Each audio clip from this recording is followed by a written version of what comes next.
Bismillahirrahmanirrahim. Assalamualaikum warahmatullahi wabarakatuh. Kali ini kita akan belajar bagaimana metode dan teknik dalam penyuluhan kesehatan. Sebelum itu, mari kita berdoa. Semoga kegiatan kita kali ini bisa bermanfaat dan ilmu yang akan diajarkan nanti bisa diaplikasikan dalam kehidupan sehari-hari. Berdoa dipersilahkan.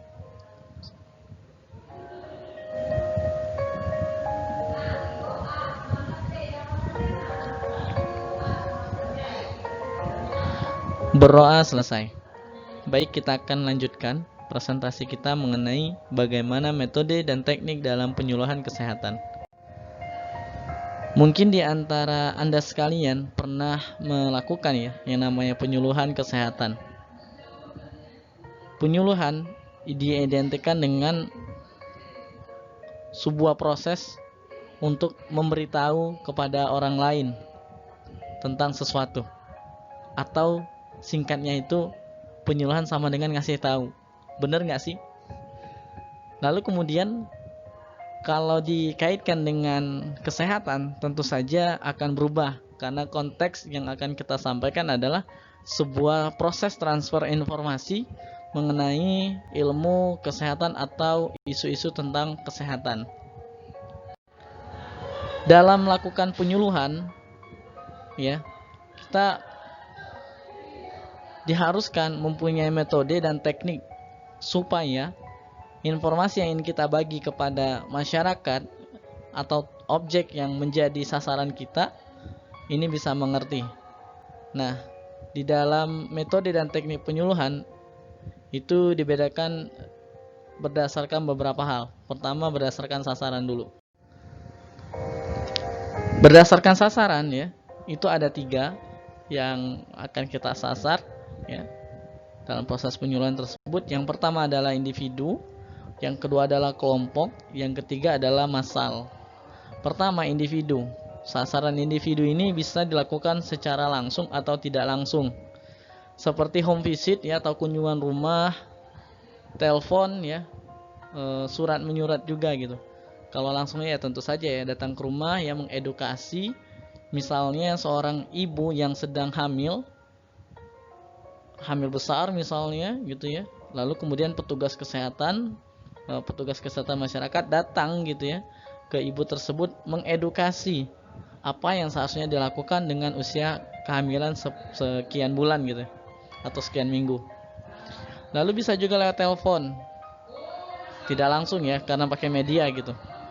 Bisa nelpon ibu tersebut misalnya menanyakan kondisinya gitu atau sekarang udah canggih bisa video call gitu bisa lewat media-media lain gitu atau lewat surat menyurat. Ini zaman dulu banget gitu tapi di beberapa belahan wilayah yang ada di Indonesia masih menggunakan model surat menyurat ini karena fasilitas pendukung yang ada di sana itu tidak memungkinkan. Kemudian sasaran kelompok ini bisa dilakukan dengan melakukan diskusi gitu mengenai sebuah permasalahan kesehatan gitu atau sebuah solusi terhadap kesehatan juga gitu. Kemudian bisa brainstorming, snowballing, buzz group gitu bisa dengan role play, bisa dengan permainan simulasi sampai mereka bisa memahami sebuah informasi yang kita sampaikan gitu Kemudian bisa juga dengan ceramah dan seminar gitu. Kalau kelompok ini kan biasanya kita sudah mengidentifikasi dulu usianya, pengetahuannya, tingkat ekonominya juga gitu. Sehingga kita akan menyesuaikan hal tersebut. Misal kayak seminar ini biasanya bisa dilakukan dengan tingkatan pendidikan tertentu. Misalnya dengan anak-anak sekolah misalnya SMA atau seperti Anda gitu yang sedang kuliah, ini cocok untuk dilakukan sebuah penyuluhan berupa seminar. Kemudian masa. Kalau masa ini karena sifatnya itu banyak gitu dia cenderung satu arah dan informasi yang disampaikan ini bisa melalui film atau sinetron, atau kalau kami dulu pernah berpengalaman menyampaikan sebuah informasi pesan kesehatan jangan merokok ya, melalui semacam pentas seni gitu. Melakukan pentas seni di panggung gitu ya, berlakon seperti seorang perokok atau juga sebagai yang lainnya ya, yang inti dari pertunjukan tersebut memberikan pesan kepada para penonton agar tidak merokok gitu ya. Kemudian dengan simulasi bisa dengan billboard ya di pinggir-pinggir jalan gitu ya, orang bisa melihat gitu ya. Melalui pidato juga, pidato atau ceramah tadi ya. Jadi ceramah itu bisa dilakukan di massa ya, juga bisa dilakukan di kelompok juga.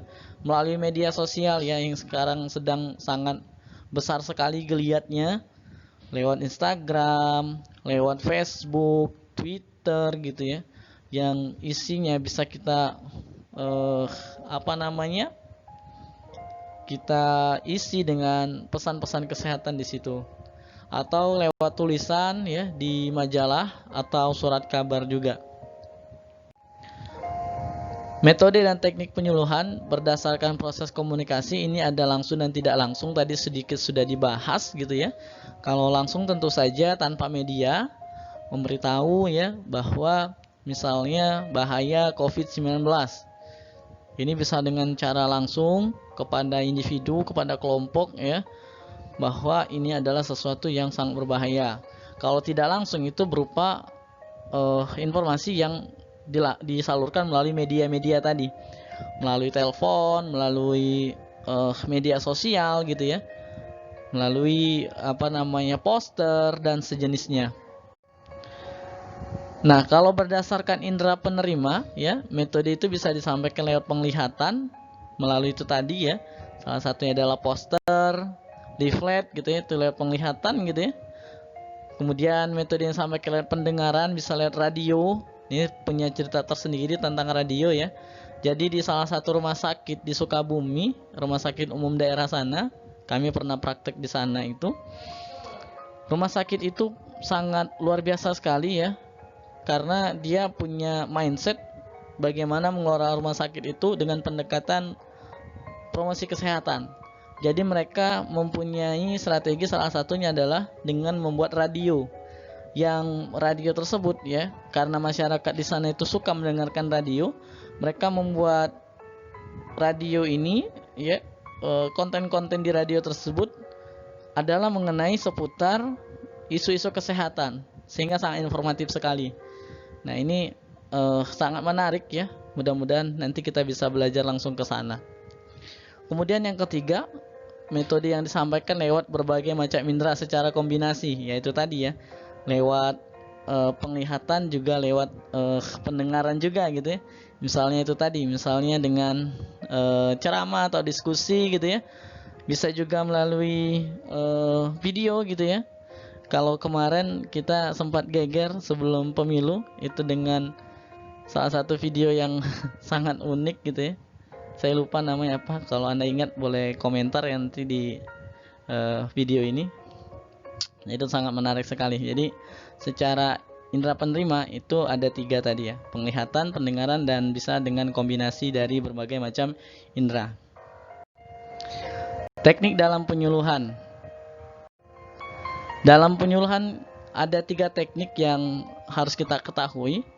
Yang pertama adalah teknik komunikasi informatif, yang kedua adalah teknik komunikasi persuasi, dan yang ketiga adalah teknik komunikasi koersif atau koersif ya di sini tulisannya. Nanti kita akan jelaskan ya di slide berikutnya. Teknik komunikasi. Jadi ini adalah proses penyampaian pesan yang sifatnya memberitahu atau memberi penjelasan kepada orang lain. Komunikasi ini dapat dilakukan secara lisan maupun tertulis. Misalnya melalui papan pengumuman, pertemuan-pertemuan kelompok, dan juga media massa. Arus penyuluhan yang terjadi adalah searah, one way communication. Jadi karena dia satu arah, kita harus mempunyai pesan yang kuat ya, sehingga tidak ada lagi pertanyaan mengenai informasi yang kita sampaikan. Kemudian teknik komunikasi persuasi. Dalam bahasa Inggris, persuasion berasal dari kata Latin persuasio yang secara harfiah berarti hal membujuk, hal mengajak atau meyakinkan. Komunikasi persuasi mempunyai batasan, yaitu unsur-unsur sebagai berikut. 1. Situasi upaya mempengaruhi. 2. Kognisi seseorang. 3. Untuk mengubah sikap khalayak. 4. Melalui pesan lisan dan tertulis. Yang terakhir dilakukan secara sadar. Jadi persuasi ini adalah, secara singkatnya adalah sebuah komunikasi yang meyakinkan orang lain untuk berubah ya, melalui pesan yang ingin kita sampaikan. Misalnya dibangkitkan rasa ketakutan mereka terhadap sebuah masalah kesehatan, sehingga mereka merasa perlu untuk melindungi kesehatannya, kayak gitu. Misalnya kayak gerakan 3M. Kita mau menyampaikan gerakan 3M ini kepada khalayak gitu ya, bahwa kalau kita terkena COVID misalnya akan rugi secara waktu, rugi secara ekonomi gitu ya. Sehingga kita perlu gitu ya menjaga kesehatan kita dengan melakukan 3M. Nah, ini dibangkitkan rasa ketakutan mereka tadi sehingga mereka berubah. Kemudian teknik komunikasi koersif.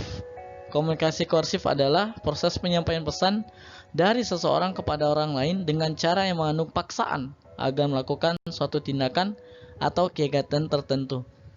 Coba kalian komentar apa yang dimaksud dengan pengertian ini. Silahkan ya. Kemudian langkah proses penyuluhan. Jadi memang penyuluhan ini punya proses ya dalam melakukannya, supaya nanti dalam melakukan kegiatan ini kita bisa sampai kepada inti gitu ya dari informasi yang kita sampaikan. Yang pertama adalah mengeksplor kebutuhan masyarakat. Jadi kita harus mengetahui terlebih dahulu apa yang sedang dibutuhkan oleh masyarakat, informasi apa yang ingin mereka ketahui, atau masalah kesehatan apa yang sedang lagi rame di sana atau di suatu wilayah gitu ya. Misalnya sekarang ya, katakanlah COVID-19, mereka sangat butuh informasi mengenai fakta ya ataupun mitos dari COVID-19 ini. Setelah kita mengetahui ya masalah tersebut, ternyata ada masalah lain juga yang ingin mereka ketahui. Misalnya mengenai penyakit tidak menular, misalnya kayak kanker gitu ya, atau penyakit jantung, karena mungkin di satu daerah tersebut banyak orang-orang tua gitu ya yang punya penyakit-penyakit tersebut. Mungkin mereka ingin mengetahui bagaimana supaya penyakit tersebut bisa disembuhkan ya. PTM nggak mungkin disembuhkan ya, paling tidak mereka bisa mengetahui informasi mengenai penyakit-penyakit tersebut. Nah, setelah kita mengetahui bahwa mereka butuh informasi-informasi tersebut, maka kita rumuskan masalah kesehatan ada di sana. Apakah COVID atau penyakit tidak menular tadi? Lalu kita ke step berikutnya, kita susun prioritas. Prioritas masalah tadi ya, apa yang perlu sekali untuk kita sampaikan, informasi apa yang ingin kita bagi di sana. Apakah tadi COVID ya, karena COVID ini misalnya sempat menular, kalau dia menular nanti akan menyebabkan kematian dan seterusnya. Jadi kita tentukan prioritas dari masalah-masalah kesehatan yang ada di satu wilayah tadi. Selanjutnya adalah menyusun perencanaan. Ya, tentukan tujuannya. Pertama gitu ya, tujuan dari penyuluhan tersebut. Menentukan sasaran. Tadi sasaran ada berapa? Yuk. Sasaran tadi ada 3 kelompok ya, individu ya, ada kelompok dan juga ada massa. Kemudian membuat konten penyuluhan. Apa sih isi penyuluhan yang disampaikan? Nah, ini harus disesuaikan ya sekali lagi dengan sasarannya. Misalnya kalau sasarannya kelompok ini kan ada batasan usia juga. Ada bayi ya nggak mungkin ya. Ada balita gitu ya. Ada remaja gitu ya.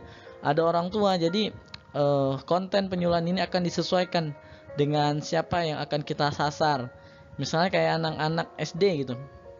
Anak-anak SD ini nggak bisa kalau kita kasih isi penyuluhan dengan metode seminar misalnya satu arah. Maka tentu saja ini akan tidak efektif kalau kita berbicara tentang efektivitas ya. Maka kalau anak-anak biasanya paling efektif digunakan kegiatan penyuluhan berupa permainan gitu ya, atau menyanyi gitu ya, atau bermain gitu. Karena banyak penelitian yang menjelaskan itu. Model belajar anak-anak itu biasanya lebih bisa cepat menyerap dengan bermain atau bernyanyi. Karena dalam teori belajar itu gitu ya, semakin banyak indera yang digunakan, maka semakin akan cepat kita memahami sesuatu. Nah, ini ada pada anak-anak. Jadi sekali lagi, konten penyuluhan itu disesuaikan dengan sasaran yang akan kita tuju. Kemudian pilih metode yang disesuaikan ya dengan tujuan dan sasaran. Kemudian media pendukung. Jadi tentu saja dalam melakukan penyuluhan kita harus juga melihat gitu ya, media apa saja yang bisa kita gunakan supaya bisa mendukung proses penyuluhan tadi berjalan dengan baik dan efisien. Misalnya kita perlu dengan adanya misalnya kayak proyektor misalnya, atau tip gitu ya, atau clipboard dan sejenisnya, yang sekali lagi disesuaikan dengan tujuan, sasaran, kemudian kontennya juga. Lalu kemudian step berikutnya adalah dengan menyusun jadwal dan tempat ya, waktu dan tempat gitu. Jadi tentu saja ini perlu dilakukan ya. Kemudian nilai hasil penyuluhan. Jadi dari penyuluhan tersebut ya, kalau bisa sebelum melakukan penyuluhan tersebut kita melakukan pretest dan posttest supaya kita mengetahui nilai dari penyuluhan kita tadi hasilnya seperti apa. Misalnya skalanya 1 sampai 10, dari skor pertama mereka mengisi hanya 5, kemudian setelah dari penyuluhan itu hasilnya 10, berarti penyuluhan kita efektif dan berhasil. Tetapi kalau nilainya di bawah 5 ya, artinya penyuluhan kita tadi tidak berhasil atau tidak efektif. Lalu kemudian terakhir yaitu tindak lanjut. Dari skor tadi kita akan menindaklanjuti apakah harus perlu dilakukan penyuluhan ulang atau tidak dari skor yang kita dapatkan tadi. Ini adalah langkah proses dalam sebuah penyuluhan kesehatan. Lalu kita sampai kepada slide untuk menunjukkan kegiatan promosi kesehatan di puskesmas gitu ya. Jadi sebenarnya ada 3 kegiatan promosi kesehatan di puskesmas itu. Yang pertama adalah tentu saja penyuluhan ya. Jadi kalau di beberapa kegiatan yang pernah kami lakukan waktu di puskesmas dulu, salah satu penyuluhan yang paling sering dilakukan adalah penyuluhan di sekolah dasar gitu ya, mengenai gigi dan mulut gitu ya, tentang sanitasi dan sejenisnya gitu ya. Kemudian promosi kesehatan yang berusaha untuk memberdayakan masyarakat di bidang kesehatan gitu ya. Penyuluhan tentang nafza gitu ya. Penyuluhan kesehatan jiwa bagi ibu hamil dan menyusui. Banyak sekali ya penyuluhan yang bisa Anda baca di sini. Yang intinya adalah dalam kegiatan promosi kesehatan di puskesmas, penyuluhan merupakan item yang inti gitu ya dalam sebuah promosi kesehatan di